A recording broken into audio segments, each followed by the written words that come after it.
নমস্কার, raise of light YouTube চ্যানেলে আপনাদের স্বাগত। আজ শুনছেন রবার্ট লুই স্টিভেনসন রচিত বিখ্যাত গল্প কিডন্যাপড। গল্প পাঠে আমি সুদীপ্ত।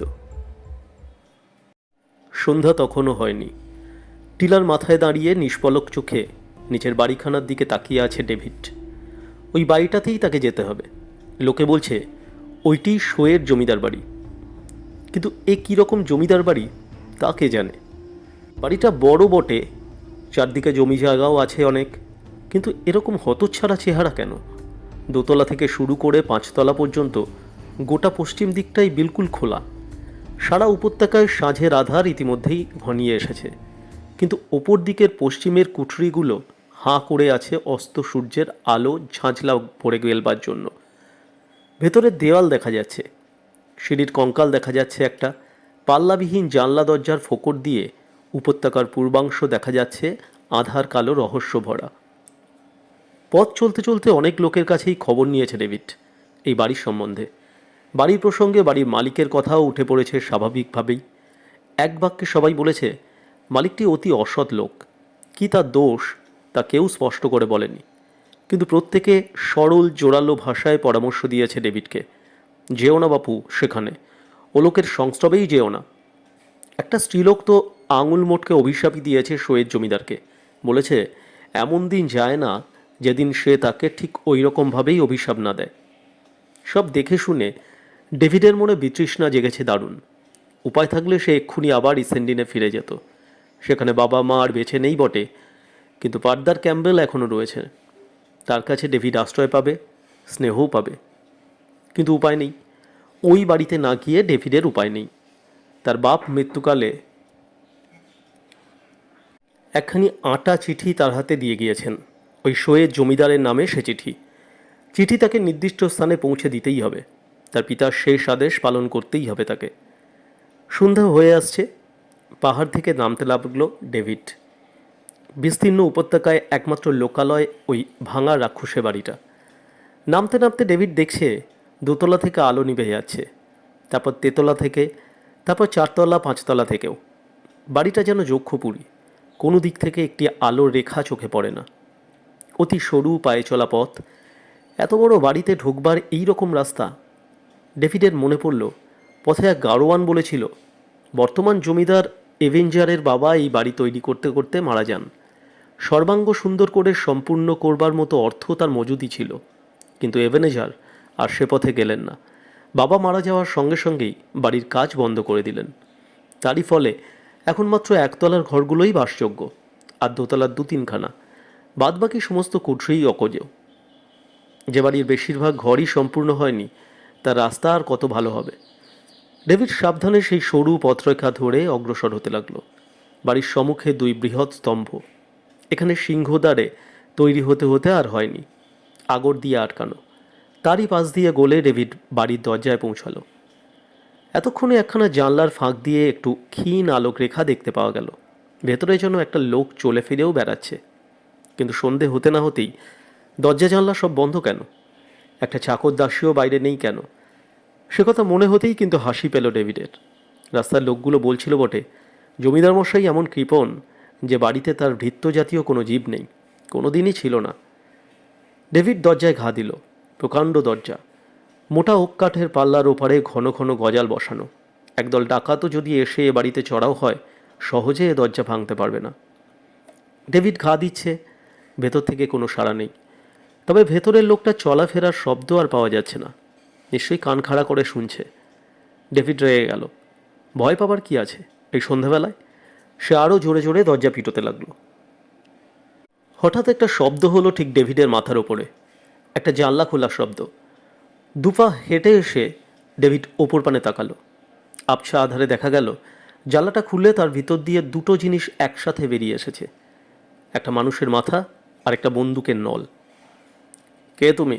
কি চাই তোমার? একটা প্রশ্ন হলো কর্কশ কণ্ঠে। আমি একটা চিঠি নিয়ে এসেছি, উত্তর দেয় ডেভিড। চিঠি? তা বেশ, চিঠি দরজার নিচে রেখে নিজের পথ দেখো।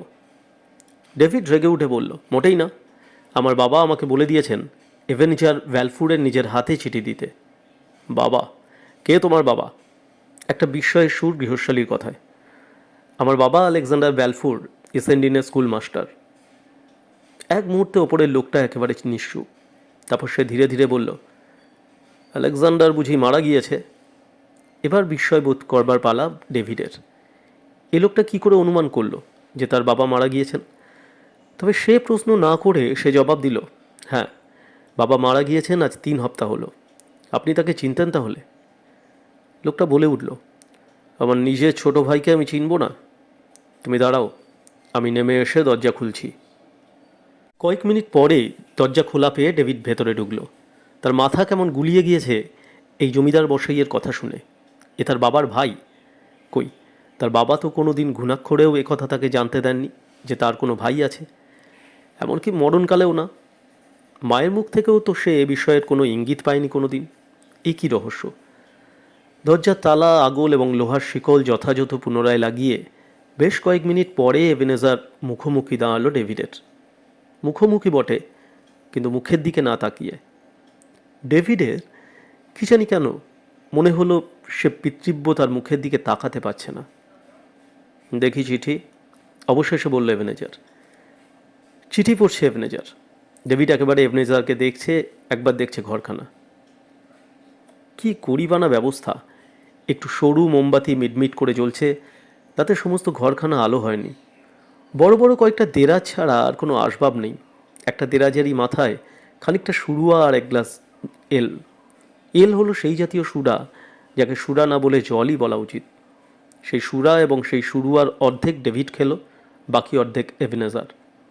তারপর এবেনেজার বলছে, তুমি যখন আমার আপন ভাইপো, তোমায় আমি অবশ্য বলতে পারি একটু সাহায্য করবার জন্য। সিঁড়ির মাথায় চিলে কুঠুরিতে একটি বাক্সে দরকারি কিছু কাগজপত্র আছে আমার। তুমি যদি তা এনে দাও। বুড়ো মানুষ, 5 তলা সিঁড়ি ভেঙে ওঠা খুবই কষ্ট। আমাকেই যেতে হতো, তুমি হঠাৎ এসে না বললে। ডেভিড বলল, আমি যখন এসে পড়েছি তখন আপনাকে কষ্ট করতে হবে কেন? একটা আলো দিন আর ঘরের চাবি। চাবি এই নাও, কিন্তু আলো পাবো কোথায়? ওই মোম ছাড়া আর কোনো আলো আমার নেই। কিন্তু মোম জ্বালিয়ে বাইরে তো এক পা চলতে পারবে না। শুনছো না, ঝড় উঠেছে। সত্যিই কান পেতে শুনতে পেল ডেভিড। বাইরে উঠেছে তুমুল ঝড়। বৃষ্টিরও যেন শব্দ পাওয়া যায়। ঘরের ভেতর বসে কিছু সে বুঝতে পারেনি। ডেভিডকে সাহস দেবার জন্য এবেনেজার আবার বলল, সিঁড়িতে আলোর দরকারই বাকি, একটার পর আরেকটা টকাটক উঠে যাবে। নিরেট পাথরের সিঁড়ি, এবড়ো খেবড়ো নয়। সোজা উঠে যাবে বাঁ হাতে দেয়াল রেখে। ডান দিকে রেলিং নেই, ওই বিষয়ে একটু হুঁশ রেখো, ব্যাস। ডেভিড কথা দিয়ে ফেলেছে। ভয় পেয়ে পিছিয়ে আসা কেমন যেন লাগে। তা নইলে ভয় পাওয়ার কারণ সে অনেক দেখতে পাচ্ছে। অন্ধকারে 5 তলা পর্যন্ত সিঁড়ি উঠতে হবে, যে সিঁড়ির ডান দিকটাতে অতল স্পর্শ গর্ত, এবং ঝড়ের ঝাপটায় যে সিঁড়ি থেকে উল্টে গর্তে পড়া যে কোনো মুহূর্তে সম্ভব, কারণ রেলিং বলে কোনো জিনিস নেই। চিন্তা করলেই ভয় আসে, সুতরাং চিন্তা সে করল না। চাবি হাতে করে উঠে দাঁড়ালো। এবেনেজার সঙ্গে গেল সিঁড়ির তলা পর্যন্ত। ঘন ঘন বিদ্যুৎ চমকাচ্ছে, আলো সত্যিই দরকার নেই। আর কি ঝড়, কি মুষলধারে বৃষ্টি! সিঁড়িতে উঠে হাঁপ ছেড়ে বাঁচল ডেভিড। ঝড়টা পেছন থেকে ঠেলছে বটে, কিন্তু বৃষ্টির ছাঁট এখানে গায়ে লাগছে না। চোখ ধাতিয়ে যাচ্ছে না বিদ্যুতের ঝলকে। একটা একটা করে সে উঠে যাচ্ছে সিঁড়ি। বাদিকে দেয়াল, হাত রেখেছে সেই দেয়ালের ওপরে। সিঁড়ি এমন কিছু চওড়া নয়। ডান পা পাশে বাড়ালেই সিঁড়ির শেষ প্রান্ত নাগাল পাওয়া যাচ্ছে। অতল গর্ত, বিলকুল ফাঁকা। পা ফসকালেই হয়েছে আর কি। ডেভিড পায়ে সেরে দেওয়ালের সাথে চেপটে যেতে চায়। একটা জিনিস কেবল সে ভাবছে, বাক্স নিয়ে সে কেমন করে নামবে। শুধু হাতে উঠতেই প্রাণান্ত। নামার সময় একটা হাত দিয়ে বাক্সটা কাঁধের ওপর ধরেই রাখতে হয় যদি, প্রাণ বাঁচানোর জন্য সম্বল রইল মাত্র একখানি হাত। ভাববার কথা। ভাবতে ভাবতে অনেক অনেক ওপরে সে উঠে এসেছে, প্রায় 5 তলার কাছাকাছি বলেই মনে হয় যেন। আবার বিদ্যুতের চমকানি চোখে পড়ছে, এবার ওপর থেকে, অর্থাৎ ছাদ আর বেশি দূর নেই। পা ফেলতে যাবে, হঠাৎ বিদ্যুৎ চমকালো, আর ডেভিডের মাথা থেকে পা পর্যন্ত খেলে গেল যেন সেই বিদ্যুতেরই শিহরণ। আপনার অজান্তেই তার উঠন্ত পা নিজে থেকেই সরাক করে পিছিয়ে এলো। কি সর্বনাশ! কিসের ওপর পা ফেলতে যাচ্ছে সে? কিছু না, স্রেফ অতল ফাঁকা। সিঁড়ির যে ধাপে সে দাঁড়িয়ে আছে তার পরে আর ধাপ নেই। এক চুলের জন্য সে বেঁচে গিয়েছে। বিজলিটা যদি না চমকাতো এতক্ষণ 100 ফুট নিচে গড়াগড়ি যেত তার হাড়গোড় ভাঙা রক্তাক্ত দেহ। নেমে এসে ডেভিড দেখল সেই মুষলধার বৃষ্টির ভেতর ফাঁকা জায়গায় দাঁড়িয়ে দাঁড়িয়ে ভিজছে এবনেজার। লোকটার হয়তো হুঁশই নেই যে সে ভিজছে। সে জেনে শুনে একটা মানুষকে মৃত্যুর মুখে পাঠিয়েছে। বিবেকের ভৎসনা ছাড়া অন্য কিছু তার মনোযোগ আকর্ষণ করতেই পারছে না এই মুহূর্তে। ডেভিড তাকে ডাকল না। আধারে আধারে গা ঢাকা দিয়ে এসে ঘরে ঢুকল। মোম জ্বলছিল। তারই আলোকে সে পিতৃব্যের বন্দুকটা হস্তগত করল। খুঁজে খুঁজে একখানা ছোড়াও বাগালো। আত্মরক্ষার জন্য প্রস্তুত সেইবারে। কি জানি, কৌশলে তাকে হত্যা করতে না পেরে পিতৃব্য হয়তো এবার সামনাসামনি খুনই করতে চেষ্টা করবে তাকে। এবনেজার এলো টলতে টলতে। এসেই সে চমকে উঠল, যেন চোখের সামনে কি এক বিভীষিকা দেখছে। ডেভিডকে জ্যান্ত ডেভিড বলে সে কখনোই ভাবতে পারেনি প্রথমটা। নিশ্চয়ই এ ডেভিডের প্রেত। নিশ্চয়ই সে এবনেজারের ঘাড় মটকাবার জন্যই এসেছে এবার। সে ভুল ভাঙতে অবশ্য দেরি হলো না। তখন সে মুষড়ে পড়ল একেবারে। আশাভঙ্গের জন্যও বটে, ডেভিড এখন কিভাবে সাজা দেয় তাকে সে আতঙ্কেও বটে। তার হাতিয়ারপাতি ডেভিড আগেই হস্তগত করেছে। এখন ডেভিডের করুণা ছাড়া তার আর বাঁচবার উপায় নেই। সে একবার বিড়বিড় করে বলতে গেছিল, ও একটা ঠাট্টা করছিলাম শুধু, আর কিছু নয়। কিন্তু ডেভিড এমন কঠিন দৃষ্টিতে তার দিকে তাকালো যে আর বেশি কথা তার মুখ দিয়ে বেরোলই না। খানিকটা বাদে সে উঠে দাঁড়িয়ে করুণ দৃষ্টিতে তাকালো ডেভিডের পানে।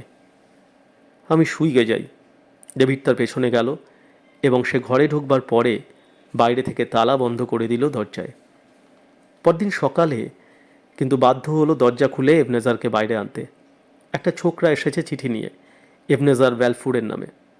চিঠি পড়ে এবনেজার কিছুক্ষণ চুপ করে রইল, কি যেন ভাবল মনে মনে। এরপর ডেভিডকে ডেকে বেশ স্বাভাবিক স্বরেই বলল, ডেভিড, আমায় এক্ষুনি কুইন্সবেরি যেতে হচ্ছে। সেখানে নোঙর ফেলেছে কভেন্যান্ট জাহাজ। ওই জাহাজের ক্যাপ্টেন হোজিয়া সারসান আমার বিশেষ বন্ধু। কতগুলো বৈষয়িক আলোচনা সে করতে চায় আমার সঙ্গে। তুমিও চলো না। কুইন্সবেরি ছোট বন্দর হলেও বেশ চমৎকার জায়গা, আর তাছাড়া 5টা লোকের সঙ্গে আলাপ হবে সেখানে। প্রস্তাবটা লুফে নিল ডেভিড। এই গর্তে এই বুড়ো শয়তানের সঙ্গে এক মুহূর্তেও সে কাটাতে চায় না। যে কোনো জায়গায় যেতে পারলে সে বাঁচে। সে সঙ্গী হয়ে গেল। ক্যাপ্টেন হোসিয়ারসনের ভৃত্য সেই ব্যালক র্যানসাম, এবনেজার আর ডেভিড 3জনে যাত্রা করল, বাড়িটা আষ্টে পৃষ্ঠে তালা বন্ধ করে। ছোট ছোট পাহাড় আর বড় বড় প্রান্তর, একে বেঁকে লড়াই চড়াই উতরাই ভেঙে ভেঙে 3জন ক্রমাগত পথ চলছে। কথাবার্তা যা হচ্ছে র্যানসাম আর ডেভিডে। এবনেজার চিন্তায় মগ্ন। র্যানসাম নাবিক জীবনের লোমহর্ষণ বর্ণনা দিচ্ছে ডেভিডের কাছে। বেলা দুপুর পেরিয়ে গেল কুইন্সবেরি পৌঁছাতে। একটা হোটেলের ওপরতলায় ডেরা ফেলেছেন ক্যাপ্টেন হোসিয়াসন। এবনেজার সোজা সেইখানে উঠে গেল। ডেভিড নিচে বসে গল্প জমালো হোটেলওয়ালার সাথে। কি বললেন? আপনার নামও ব্যালফুর? বাবার নাম? হোটেলওয়ালার প্রথম প্রশ্ন এই। আলেকজান্ডার ব্যালফুর, উত্তর দিল ডেভিড। কি, মিস্টার আলেকজান্ডারের পুত্র তুমি? তাহলে তো শোয়ের জমিদারি মালিক তুমি। বাহ, তা কী করে হবে? পিতৃব্য এবনেজার তো আমার বড় বড় ভাই বাবার। বড় ভাইয়ের তো জমিদারি পাওয়ার কথা। এবনেজার বড় ভাই? ওই বুড়ো শয়তান বলেছে বুঝি? না মশাই, না। আমি তোমার ঠাকুরদার আমল থেকে জানি তোমাদের পরিবারকে। তোমার বাবাই বড় ভাই। কি জানি কেন জমিদারিটা ছোট ভাইকে দিয়ে তিনি দেশ ছেড়ে চলে যান। আমার কথা বিশ্বাস না হয় তুমি যাও উকিল রেনকিলারের কাছে। তিনি চিরদিনই তোমাদের পরিবারের উকিল। লোকও ভালো। তিনি তো আর তোমাকে ঠকাবেন না। সব কথা জানতে পারবে তার কাছে। এই পর্যন্ত বলেই হোটেলওয়ালা শট করে সরে গেল। ডেভিড মুখ ফিরিয়ে দেখল এবনেজার আসছে একটা লম্বা চওড়া লোককে সঙ্গে নিয়ে। এসেই হাসি হাসি মুখে এবনেজার বলল, এসো ডেভিড, আমার বন্ধু ক্যাপ্টেন হোসিয়াসনের সঙ্গে আলাপ করিয়ে দিই তোমার। এমন সুদক্ষ নাবিক, এমন মহাশয় ভদ্রলোক তুমি কোথাও দেখতে পাবে না। হোসিয়াসন এসে ডেভিডের করমর্দন্ত করলই একেবারে গলা জড়িয়ে ধরল তার। বলল, ব্যালফুর মশাইয়ের ভাইপো তুমি, আমারও আপনজন।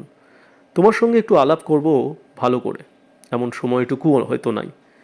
তা চলো, ব্যালফুর তো জাহাজে যাচ্ছেন আমার সঙ্গে। তুমি চলো, যেতে যেতে যতটা পারি কথাবার্তা করি, তারপর ওর সঙ্গে তুমিও চলে আসবে। জাহাজে ওঠার, জাহাজ দেখার সুযোগ ইতিপূর্বে কখনো হয়নি ডেভিডের। সে সাগ্রহে রাজি হয়ে গেল। জাহাজ ঘাটা পর্যন্ত সবটা পথ হোসে হাসান কেবলই বকে চলেছে সাত সাগরের যত সব আশ্চর্য জিনিসের কথা শোনাচ্ছে তাকে। ডেভিড কথা বলবার বা চিন্তা করবার সময় পাচ্ছে না।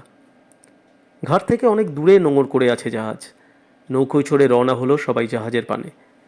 জাহাজে উঠে ক্যাপ্টেন ডেভিডের হাত ধরে তাকে নিয়ে চলল এদিক ওদিক দেখাতে। একটা মোটা মাস্তুলের আড়ালে যেই সে এসেছে, অমনি হঠাৎ তার মাথার পাশটাতে পড়ল একটা প্রচণ্ড আঘাত। বোধহয় কোনো লোহার ডান্ডার বাড়ি একটা। ডেভিড সঙ্গে সঙ্গে অজ্ঞান হয়ে পড়ল পাটাতনের ওপর।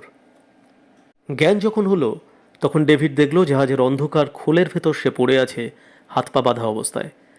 কান পিঠে একটা কাজ চলা গোছের ব্যান্ডেজ বাঁধা, তার তলা দিয়ে তখনও রক্ত গড়াচ্ছে।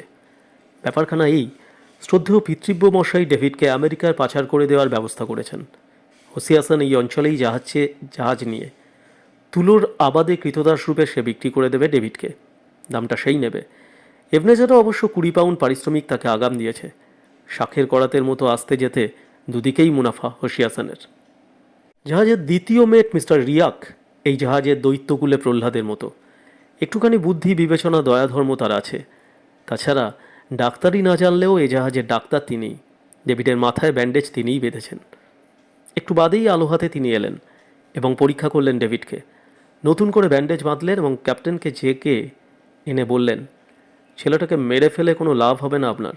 যদি বাঁচাতে হয় একে ওপরে ডেকে নিতেই হবে। নিচে ফেলে রাখলে এর মৃত্যু অনিবার্য। বারবার এই কথা শুনতে শুনতে ভয় পেয়ে গেল হোসে হাসান। সত্যি মরে গেলে তো আর বিক্রি করা যাবে না। ঘোর অনিচ্ছাতেও সে হুকুম দিল ডেভিডকে ওপরে নিয়ে যাওয়ার জন্য। ডেভিড বন্দি হওয়ার পরেই জাহাজ খুলে দিয়েছে হোসে হাসান। কুইন্স ফেরি ছাড়িয়ে জাহাজ খোলা সমুদ্রে পড়েছে, চলেছে উত্তর মুখে, স্কটল্যান্ডের পূর্ব উপকূলকে পশ্চিমে রেখে। সমুদ্রের খোলা হাওয়ায় আধমরা ডেভিড যেন জীবন ফিরে পেল আবার। মিস্টার রিয়াক মাঝে মাঝে ব্যান্ডেজ পাল্টে দেন। নাবিকরা বিশেষ খারাপ ব্যবহার করে না। হোসে হাসানও এমন ভাব দেখালো যেন ভালো হয়ে উঠলেই খুশি হয় সে। খুশি না হওয়ার কথাই বাকি। ও জীবনের দাম যে অনেক, আর সে দামটা পাবে হোসে হাসানই। ডেভিড আস্তে আস্তে সুস্থই হয়ে উঠল। আর তখনই ঘটল এক ভয়াবহ ঘটনা। প্রথম মেট সুয়ান লোকটা ভীষণ গোয়াঁট, মাতাল হয়েই আছে প্রায় সর্বদা। আর মাতাল হলেই সে আর মানুষ থাকে না। রানসাম ছেলেটাকে প্রায় ধরে ধরে বেদম মারে। একদিন তাকে একেবারে মেরেই ফেলল। অপরাধ? হ্যাঁ, অপরাধ ছিল বই কি। নোংরা গ্লাসে মদ ঢেলে দিয়েছিল র্যানসাম। যা হোক, র্যানসাম মারা গেল। মুশকিল হলো ক্যাপ্টেনের, কারণ ওই ছেলেটা ছিল ক্যাপ্টেন এবং মেটদের খাস ভৃত্য। ক্যাপ্টেন বেশিরভাগ সময়ই গোল ঘরে বসে থাকে, আর তার ফরমাইশ কাটবার জন্য ছোকরা চাকরটাকে ক্রমাগত জাহাজের মাথা ও মাথা ওপর নিচ ছোটাছুটি করতে হয়। এখন সে কাজ করে কে? হোসে হাসানের মাথায় এলো ডেভিডকে এই কাজে বহাল করা যাক।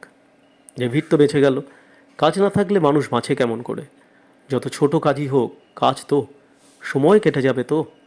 তাছাড়া ভালো মন্দ খাবার পাওয়া যাবে, ভালো ভালো খাদ্য পানীয় গোল ঘরে থাকে। তার চাবি ক্যাপ্টেনের কাছেই থাকবার কথা বটে, মাঝে মাঝে খানসামার হাতে এসে পড়ে। সুতরাং ডেভিড কার্যত ভাণ্ডারী হয়ে বসল জাহাজের। জাহাজ স্কটল্যান্ডের পূর্বকূল ছাড়িয়ে এখন উত্তর কূল দিয়ে চলেছে। সোজা পশ্চিম মুখে চলে যাবে আটলান্টিক পেরিয়ে। কারণ এই পথ দিয়ে গেলে পথটা সংক্ষেপ হয়, আটলান্টিকের বিস্তার এখানে তত বেশি নয়। কিন্তু হোসে হাসানের দুর্দৈব, এই সময় একদিন উঠল প্রচণ্ড ঝড়। সে ঝড় কভেন জাহাজকে ঠেলে বিপথে নিয়ে গেল। ও যাওয়ার কথা পশ্চিম মুখে, ও ঘুরে গেল দক্ষিণ স্কটল্যান্ডের পশ্চিম কূল ঘেঁষে, ছুটে চলল অন্ধবেগে। সবচেয়ে বিপদ এই যে এই উপকূলটা চূড়া পাহাড়ে ভর্তি। সমুদ্রের ভেতর অনেকটা পর্যন্ত তারা ছড়িয়ে রয়েছে। ঝড়ের মুখে ছুটতে ছুটতে জাহাজ যদি ওই রকম কোনো পাহাড়ে গায়ে ধাক্কা খায়, তবেই সর্বনাশ। পাহাড়ের গায়ে ধাক্কা অবশ্য খেলো না জাহাজ, কিন্তু ধাক্কা দিয়ে বসলো একখানা ছোট নৌকোতে। নৌকো তো দুটুকরো হয়ে ভেঙে গেল।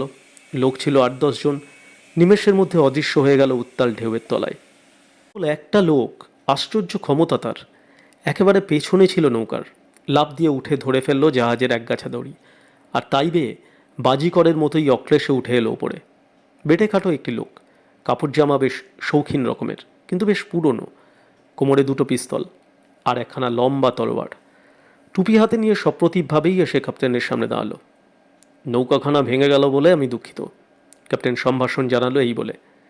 চুলোয় যাক নৌকা, যে মানুষগুলো তলিয়ে গেল তাদের জুড়িয়ে দেশে মেলা ভার, জবাব দিল আগন্তুক। ওরা জনে জনে আমার জন্য প্রাণ দিতে তৈরি ছিল, দিয়েছেও তাই।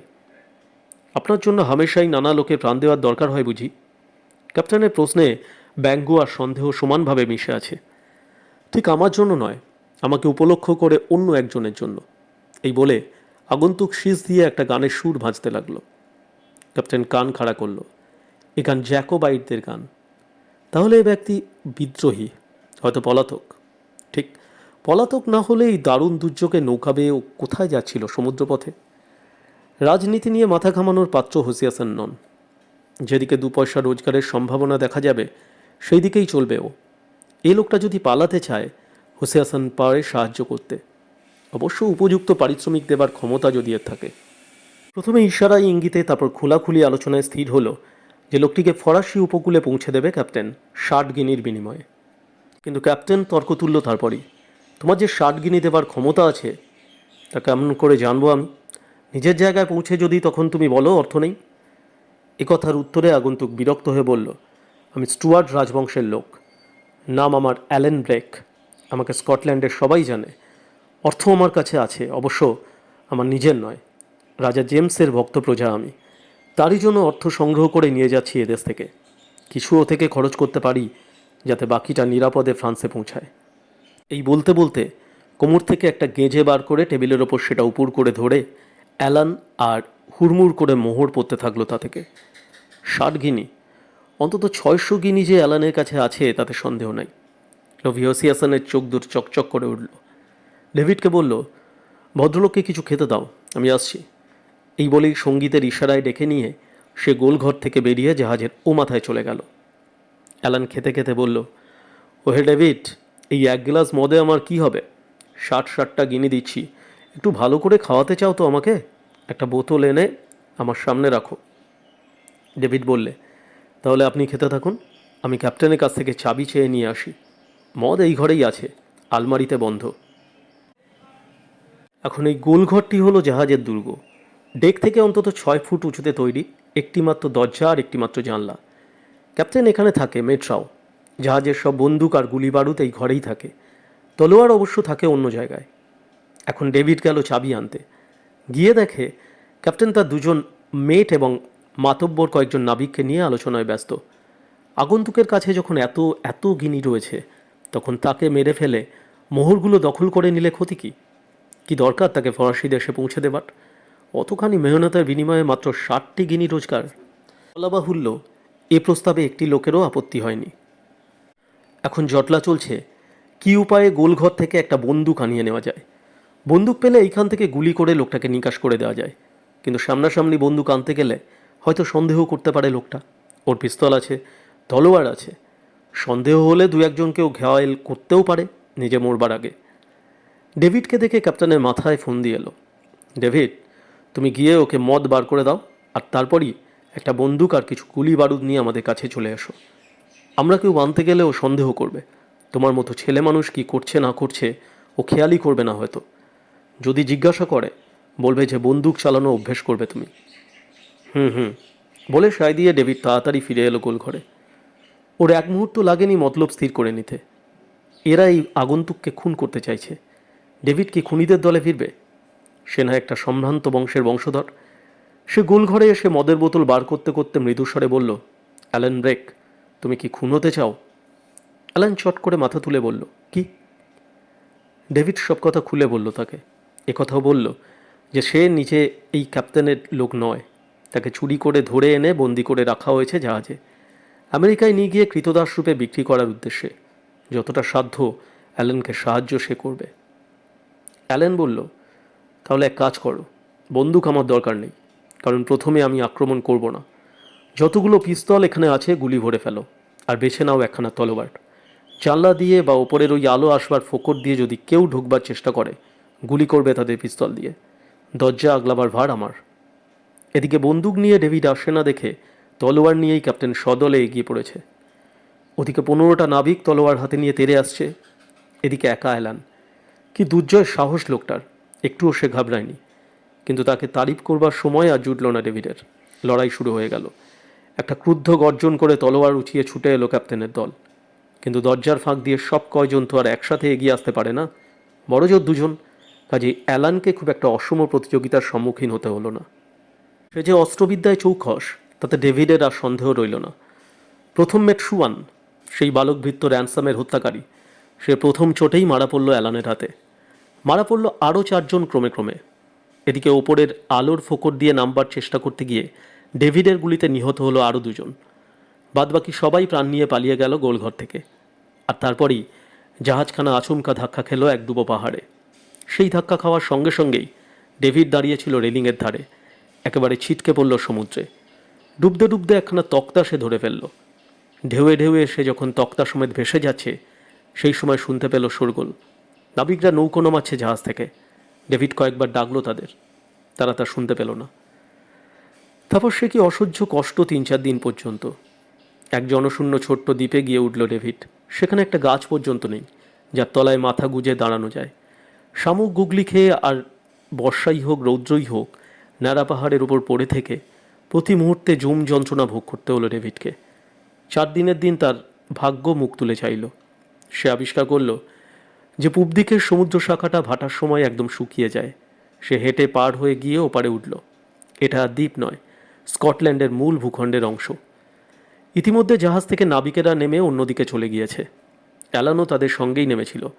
ডাঙায় পা দেওয়া মাত্রই ক্যাপ্টেনটাকে ঘিরে ধরে মেরে ফেলবার চেষ্টা করেছিল, কিন্তু ভয়েই হোক বা বৈরাগ্যবশতই হোক নাবিকরা আর তাতে উৎসাহ বোধ করেনি। অ্যালান এই পথ দিয়েই গিয়েছে। প্রতি বাড়িতে ডেভিডের বর্ণনা সে রেখে গিয়েছে। সেসব বাড়িতে ডেভিড যখন গেল তখন যথাসম্ভব করিবের আতিথ্য তো সে পেলই, উপরন্তু পেল পথের নির্দেশ। কোন পথে গেলে অ্যালানের সঙ্গে সে মিলতে পারবে তা স্থির করতে বেগ পেতে হলো না তাকে। কিন্তু অ্যালানের সঙ্গেই বা সে মিলিত হবে কেন? অ্যালান তো তার বন্ধু নয়, সামান্য পরিচয়। আর সেই সামান্য পরিচয়েই ডেভিড জেনেছে যে অ্যালান রাজদ্রোহী নির্বাসিত জেমসের অনুরক্ত। দেশের প্রতিষ্ঠিত সরকারের চোখে সে বিদ্রোহী। ধরা পড়লে তার ফাঁসি হবে। তবু অ্যালানের সঙ্গে মিলিত হওয়া ছাড়া তার উপায় নেই। স্কটল্যান্ডের এই অংশে অন্য পরিচিত লোক কেউ নেই তার। পকেটে তার অর্থ নেই। তার নিজের জায়গা ইসেন্ডেন বা কুইন্সফেরি বা এডিনবারাতে পৌঁছতে হলে তাকে গোটা স্কটল্যান্ড দেশটা পার হতে হবে পশ্চিম থেকে পূবে। কপর্দকহীন অনভিজ্ঞ বিদেশি বালকের পক্ষে সে কাজ কি সহজ? স্কটল্যান্ডের এই পার্বত্য অঞ্চল তো একটানা পাহাড় আর জঙ্গল আর তৃণবহুল মহাকান্তরে ভরা। মানুষ এখানে যারা বাস করে তারা অর্ধসভ্য পাহাড়িয়া, তাই রাজদ্রোহী। তাদের ভাষা ডেভিড জানে না। আচারে ব্যবহারে ডেভিডের সঙ্গে তাদের এতটুকু মিল নেই।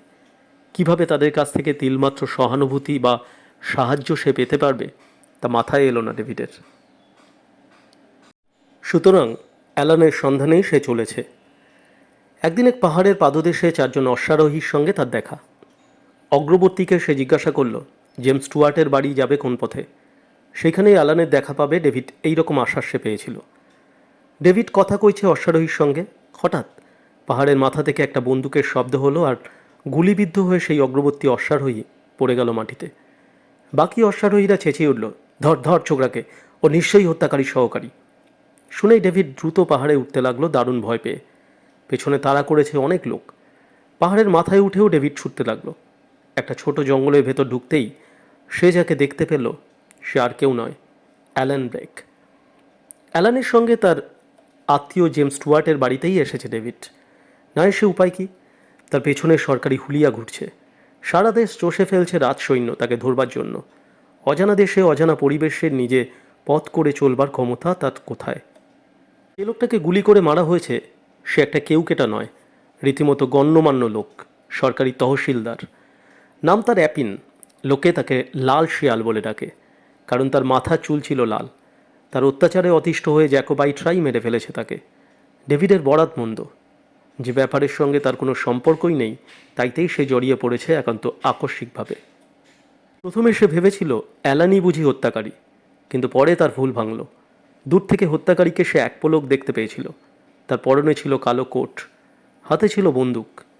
অ্যালানের পরনে সে দেখতে পেল আগেকার সেই বাদামি ওভারকোট, হাতে বন্দুক নয়, মাছ ধরা ছিপ।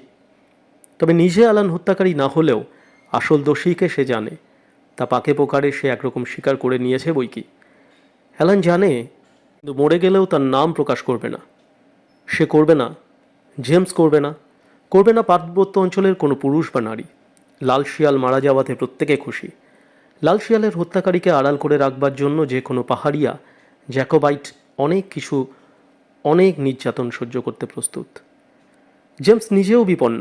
হত্যাকারীর সঙ্গে যোগসাজশ আছে এই সন্দেহে সরকারি ফৌজ যে কোনো দিন তাকে গ্রেপ্তার করতে পারে, আর ওরকম সন্দেহ একবার গ্রেপ্তার হলে তার মৃত্যু অনিবার্য। নিহত লাল শিয়াল ছিল ক্যাম্বেল গোষ্ঠীর লোক। এই অঞ্চলের সর্বময় শাসক আর্গাইলের ডিউক সেই গোষ্ঠীরই ও গোষ্ঠীপতি। সুতরাং অভিযুক্ত ব্যক্তি সুবিচার কতখানি পাবে তা বোঝাই যায়। জেমস নিজেকে সামলাতে ব্যস্ত। তল্লাশি যদি হয় অনেক কিছু বেরিয়ে পড়তে পারে। কাগজপত্র, বন্দুক, তলোয়ার, বাড়িতে ও জাতীয় জিনিস যা কিছু ছিল সরিয়ে ফেলা হচ্ছে জঙ্গলের ভেতর। সবাই তটস্থ। তবু অ্যালান আর ডেভিডকে সাদরে গ্রহণ করল জেমস। ডেভিডের পোশাকটা বদলে দিল তারা, যাতে হুলিয়ার বিবরণ তার বর্তমান পরিচ্ছদের সঙ্গে না মেলে। পোশাক পাল্টে নিল অ্যালানও। তার নিজের ফরাসি ধরনের পোশাক আগে থেকেই জেমসের বাড়িতে ছিল, তাই পরল সে। অবশ্য ওভারকোটটি সে ছাড়ল না। ওর রৌপ্য বোতামগুলি তার বাবা ছিল একসময়। অ্যালানের চোখে খুব মূল্যবান। সামান্য কিছু জইয়ের আটা আর লোহার কড়া একটা সঙ্গে নিয়ে ওরা বেরিয়ে পড়ল জঙ্গলে আশ্রয় নেবার জন্য। শত শত জঙ্গল, পাহাড় আর ঘাসে ভরা প্রান্তর পেরিয়ে তবে তারা পৌঁছতে পারবে সেই পূর্ব উপকূলে।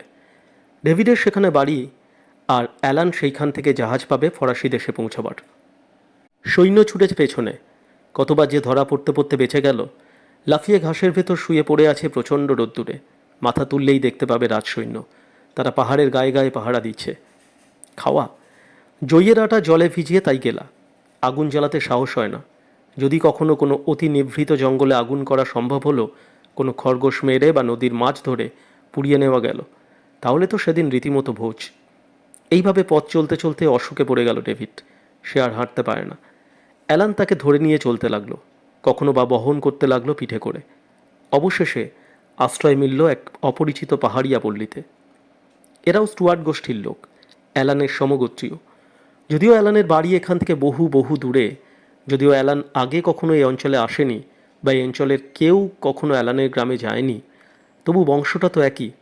স্টুয়ার্ট নামটা শুনেই অ্যালানকে সাদরে ডেকে নিল এ গ্রামের লোক। তার বন্ধুর জন্য পেতে দিল বিছানা, ব্যবস্থা করল যথাসম্ভব চিকিৎসার। গ্রামের প্রত্যেকে আন্দাজ করেছে যে এই পীড়িত ছেলেটাই সেই লোক, লাল শিয়ালের হত্যার সঙ্গে জড়িত আছে বলে যাকে সন্দেহ করেছে সরকারি লোকেরা। হুলিয়া বার করেছে যার নামে। আন্দাজ করেছে, কিন্তু আভাসেও প্রকাশ করছে না সে কথা। ধরিয়ে দেওয়ার চিন্তা করা তো দূরে থাকুক, গোটা পল্লীটাই জানে গোপন কথাটা, কিন্তু পুরস্কারের লোভেও কেউ সরকারি দপ্তরে খবর দেবে না। অথচ এদের মতো গরিব ইউরোপের অন্য কোনো দেশে কোথাও নেই। 1 মাস পরে ডেভিড বেশ সুস্থ হয়ে উঠল। তখন আবার পথে নেমে পড়া। তবে পূর্ব উপকূল আর বেশি দূর নয়। অচিরেই ক্লাইভ নদী পাড়া গেল। এরই মোহনাতে কুইন্স ফেরি বন্দর। নতুন আশার সজীব হয়ে উঠল 2 পথচর। নদীর কূল ধরে ওরা চলেছে। অবশেষে একদিন চোখে পড়ল ক্লাইভের ওপর সেতু। এই সেতু পৌঁছতে পারলে অ্যালান না হোক ডেভিড নিরাপদ। অ্যালান রাজদ্রোহী। সে রাজা ইংল্যান্ড, স্কটল্যান্ড উভয় দেশেরই রাজা। সুতরাং ওর পরিচয় পেলে ইংল্যান্ডের পুলিশও ওকে ধরবে। ডেভিডের কথা আলাদা। তার নামে যে হুলিয়া বেরিয়েছে তা স্কটল্যান্ডের পুলিশের ব্যাপার। তার কোনো দাম নেই ইংল্যান্ডে। কাজেই ক্লাইডের দক্ষিণ কূলে পৌঁছতে পারলে তার আর কোনো ভয় নেই। গভীর রাত্রে সেতুর উত্তর পাড়ে লুকিয়ে আছে 2 বন্ধু। হঠাৎ সেতুর উপর উঠবে না। কি জানি যদি পাহাড়ওয়ালা থাকে, থাকলেই সে পরিচয় চাইতে পারে, কাগজপত্র তলব করতে পারে প্রয়োজন বুঝলে। হ্যাঁ, আছেই প্রহরী। এক বুড়ি যাচ্ছিল সেতুর ওপর লাঠি ঠকঠক করে করে। তাই মাঝামাঝি পৌঁছে গেছে। হঠাৎ বাজকাই গলায় কে হেঁকে উঠল, কে যায়? না, হলো না। সাহস করা চলে না। ডেভিড আর অ্যালানের মতো 2 লোককে এত রাত্রে পুলের ওপর দেখলে অতি বড় নির্বোধ প্রহরীরও মনে সন্দেহ জাগবে, এবং সন্দেহ জাগলেই অনর্থ ঘটবে। হতাশ হয়ে তারা পুল ছেড়ে সরে এলো, হাঁটতে লাগলো কুল ধরে। এই জলস্রোতটায় ওপারেই তারা নিরাপদ হতে পারে, কিন্তু ওপারে যাওয়ার উপায় নেই। সেতু আছে, সে সেতুতে উঠবার অধিকার তাদের নেই। সাঁতার ডেভিড সামান্য জানে, অ্যালান একদম জানে না। এখন একমাত্র উপায় নৌকা। যদি রাত্রির অন্ধকারে নৌকায় পেরিয়ে যাওয়া যায় তবেই রক্ষা, কিন্তু নৌকা পাওয়া যাবে কোথায়? পরের দিন কুইন্স ফেরির ঠিক উল্টো দিকে একটা ছোট হোটেলে তারা ঢুকলো কিছু খেয়ে নেবার জন্য।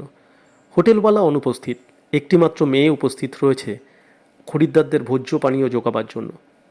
অ্যালান লক্ষ্য করে দেখল মেয়েটিকে। তারপর ডেভিডকে বলল, মেয়েটির দয়া ধর্ম আছে বলে মনে হয়, ওর দয়া যাতে হয় তারই চেষ্টা করব। তখনকার মতো তারা বেরিয়ে গেল হোটেল থেকে, কিন্তু ফিরে এলো দুপুরবেলায়। হোটেল যখন জনশূন্য। মেয়েটি তাদের আবার আসতে দেখে আশ্চর্য হলো। আরও আশ্চর্য হলো অ্যালান যখন শুরু করলো তার দুঃখের কাহিনী শোনাতে। নিজের কাহিনী মোটেই নয়, ডেভিডেরই কথা সব, সত্য মিথ্যায় জড়িয়ে। ডেভিড বড় বংশের ছেলে, ওই দক্ষিণ মুলুকের। উত্তর অঞ্চলে বেড়াতে গিয়ে মিথ্যা বদনামের ভাগী হয়েছে রাজদ্রোহী বলে। আসলে ও রাজা জর্জের ভক্ত প্রজা, কিন্তু জ্যাকোবাইট সন্দেহে ওর নামে হুলিয়া বার করা হয়েছে। এখন যদি ও একুলে ধরা পড়ে, নিশ্চয়ই ফাঁসি যাবে। কথা শেষ করলো উকিল রেন কিলারের নাম করে। তুমি নিশ্চয়ই জানো কুইন্সফেরি বিখ্যাত জমিদারি। মেয়েটির মনে সন্দেহ জাগেনি, উপরন্তু জেগেছে দয়া। এমন সুন্দর ছেলেটি যদি বিনা দোষে বেঘরে মারা যায়, বড় দুঃখের কথা। সে মিষ্টি স্বরে বলল, আমি রাজি আছি তোমাদের সাহায্য করতে। কি তোমাদের দরকার তাই বলো। দরকার একখানা নৌকা। কেউ একজন রাত্রির অন্ধকারে নৌকায় করে আমাদের ওপারে রেখে আসবে অতি গোপনে। আমাদের একমাত্র প্রয়োজন এইটাই। জানো এমন কোনো দয়ালুকে যে দুটো অভাগার জন্য এই কষ্টটুকু স্বীকার করবে? জানি, অর্থাৎ আমিই করব। আরও খানিকটা ভাটিতে তোমরা ছোট একটা বন দেখতে পাবে, ঠিক নদীর ওপরেই। ওইখানে গিয়ে অপেক্ষা করো তোমরা যথাসম্ভব গোপনে। একটু বেশি রাত্রে আমি নৌকো নিয়ে আসবো তোমাদের কাছে। সারাটা দিন সে কি গভীর উৎকণ্ঠা। হবে কি হবে না, মেয়েটি পারবে কি পারবে না। এইভাবে নদীর ধারে আর দু একদিন যদি ঘোরাফেরা করতে হয়, ধরা পড়ে যেতে হবে। আজই দু একজন লোক কি জানি কেমনভাবে ওদের দিকে চাইতে চাইতে গিয়েছে। মেয়েটা শেষকালে ভয় পেয়ে পিছিয়ে যাবে না তো? না, তা সে যায়নি। রাত দুপুরে সে ঠিক নৌকা নিয়ে এসেছে, তুলে নিয়েছে অ্যালান আর ডেভিডকে। ওরা ধন্যবাদের কথা কিছু বলতে যাচ্ছিল, সে নিষেধ করেছে, একদম চুপ করে থাকো। যত নিঃশব্দে কাজ শেষ করা যায় ততই ভালো। রাতের কথা তো অনেক দূর যায়। নিঃশব্দে নৌকা বেয়ে সে কুইন্সফেরির উজানে এক নির্জন জায়গায় ওদের নামিয়ে দিল। আর ওরা একটি কথা উচ্চারণ করবার আগেই আবার নৌকা ভাসিয়ে দিল গভীর জলে। দুটি অপরিচিত মানুষকে জীবন দান করে বালিকা নিঃশব্দে তাদের সামনে থেকে সরে গেল, একটিও ধন্যবাদের প্রতীক্ষা না করে। রাতটা নদীর ধারেই পড়ে থাকতে হলো। প্রভাত হলেই ডেভিড রওনা হলো উকিল রেন কিলারের উদ্দেশ্যে। অ্যালান লুকিয়ে রইল নদীর ধারেই একটা গর্তের ভেতরে। রেন কিলারের বাড়ি খুঁজে পাওয়া শক্ত হলো না। ভদ্রলোক তখন কাজে বেরোচ্ছিলেন। হঠাৎ ডেভিড সামনে গিয়ে বলল, আমি আপনার সঙ্গে দুটো কথা কইতে চাই। আমার নাম ডেভিড ব্যালফুর। রেন কিলার চমকে উঠলেন, তুমি কোথায় ছিলে এতদিন? তোমার খোঁজ করবার জন্য ইসেনভিনের পার্লার ক্যাম্বেল যে সেদিনও আমার কাছে এসেছিলেন। অথচ তোমার কাকা। তা থাকুক সে কথা, কোথায় ছিলে তুমি? সব খুলে বলো। সব খুলেই বলল ডেভিড, এবং রেন কিলার সব কথা বিশ্বাসও করলেন। তারপর তিনি বললেন, মামলা করলে পৈতৃক জমিদারিটা তুমি পেয়ে যাবে, কারণ বড় ভাই আলেকজান্ডারই ছিলেন জমিদারির মালিক। বিশেষ কারণে 3 ছোট ভাইকে সেটা ভোগ করতে দিয়েছিলেন বলে তার অধিকার নষ্ট হয়নি, বা তোমার উত্তরাধিকারও বিলুপ্ত হয়নি। কিন্তু মামলা করলে অনেক ঝামেলা, অনেক সময় লাগবে, অনেক অর্থ অকারণে অপব্যয় হয়ে যাবে। তার চেয়ে সহজে যদি কাজ উদ্ধার করা যায় সেই চেষ্টা করা যাক। সেদিন সন্ধ্যার পর রেনকিলার রওনা হলেন শোয়ের বাড়ির দিকে, সঙ্গে তার কেরানি টোরান্স আর ডেভিড ও অ্যালান। অ্যালানকে তিনি অনেক কথা বললেন চুপি চুপি। শোতে পৌঁছে অ্যালান গিয়ে দরজায় ধাক্কা দিল। অন্য 3 জন লুকিয়ে রইলেন দেউড়ির স্তম্ভের পিছনে। দরজার শব্দ শুনে এভনেজার ওপরে জানলা খুলল। জানলা দিয়ে বেরিয়ে এলো তার মুখ এবং বন্দুকের নল। অ্যালান বলল, আমি ডেভিডের খবর নিয়ে আসছি, নিচে এসে কথা বলুন আমার সঙ্গে। ডেভিডকে আমরা ছেড়ে দেব না আটকে রাখবো তাই বলুন। কথার ভঙ্গিটাই এমন যে এভনেজার সহসা তা উড়িয়ে দিতে পারল না। পাপির মন তো, ভাবলো কি জানি কোথায় কি বিপদ বাঁধলো আবার। সে নেমে এসে অ্যালানকে ভেতরে ডাকলো, কিন্তু অ্যালান বলল, আপনার মতো সাংঘাতিক লোকের ঘরের ভেতর আমি ঢুকবো না। এইখানে বাইরে বসে যা বলবার তা বলছি। কভেনান্ট জাহাজে আপনি তো তুলে দিলেন ডেভিডকে, হোসিয়াসানকে ঘুষ দিয়ে। না না, আমি কেন ঘুষ দেব? তক্ষুনি প্রতিবাদ এলো। কথার ভঙ্গিটাই এমন যে এভনেজার সহসা উড়িয়ে দিতে পারল না। পাপির মন তো। শুনুন, কভেনান্ট জাহাজ তো ডুবল, ডেভিড কুলে উঠল বটে, কিন্তু উঠেই অজ্ঞান হয়ে পড়ল। তাকে তুললাম আমরা, নিয়ে গেলাম আমার বাড়িতে। সেইখানে সে আছে, মানে আমরা আটকে রেখেছি আপনার কাছ থেকে কিছু অর্থ আদায় করবার আশায়। কত দেবেন বলুন? যদি না দেন তাকে ছেড়ে দিই। সে তো বলেছে খালাস হয়ে সে রেন কিলারের সাহায্যে সম্পত্তি কেড়ে নিতে পারবে আপনার কাছ থেকে। এভনেজার ভাবতে লাগলো। ভেবে ভেবে শেষকালে বলল, আমি যদি তোমাকে খুশি করতে পারি তুমি ওকে সারা জীবন আটকে রাখবে? আটকেও রাখতে পারি, মেরেও ফেলতে পারি, অম্লান বদনে বলল অ্যালান। না, মেরে ফেলার দরকার নেই, আটক রাখলেই হবে। হোসি হাসানের হাতেও ওকে দিয়েছিলাম, ওই দুর্দেশে নিয়ে আটক রাখবার জন্যই। শুভ সন্ধ্যা মিস্টার ভ্যালফুর, এগিয়ে এলেন উকিল। শুভ সন্ধ্যা মিস্টার ভ্যালফুর, এগিয়ে এলো উকিলের কেরানি। শুভ সন্ধ্যা কাকা এবনেজার, এগিয়ে এলো ডেভিড। এবনেজার যেন পাথর বনে গেল। রেনকিলার তাকে বোঝালেন তার এবং টোরান্সের সাক্ষ্য থেকেই প্রমাণ হবে যে হোসি হাসানের হাতে ডেভিডকে তিনি সঁপে দিয়েছিলেন তাকে দুর্দেশে নিয়ে আটকে রাখবার জন্য। এটা গুরুতর অপরাধ, এর জন্য এবনেজারের দীর্ঘ কারাবাস অবশ্যম্ভাবী। ভয় পেয়ে এবার এবনেজার বলল, তার দরকার নেই, আপনি রফা করিয়ে দিন। রেনকিলার দলিল তৈরি করেই এনেছিলেন, এবনেজার সই করে দিল। দলিলের শর্ত হলো এই যে এবনেজার যতদিন বাঁচবে জমিদারির 1/3 আয় সে রেখে বাকিটা ডেভিডকে দেবে এবং তার মৃত্যুর পর সমস্ত সম্পত্তিটাই হবে ডেভিডের। আর কি, ডেভিড রাতারাতি ধনী হয়ে গেল। রেনকিলার তার নামে ব্যাংকে টাকা জমা করিয়ে দিলেন। অচিরেই অ্যালানের ফরাসি দেশে যাওয়ার ব্যবস্থা হয়ে গেল। এডিনবরা থেকে ছাড়ছে সে জাহাজ। এডিনবরার পেছনে পাহাড়ের ওপর দাঁড়িয়ে দু বন্ধু পরস্পরকে বাষ্পরুদ্ধ কণ্ঠের সম্ভাষণ জানালো, বিদায় বন্ধু।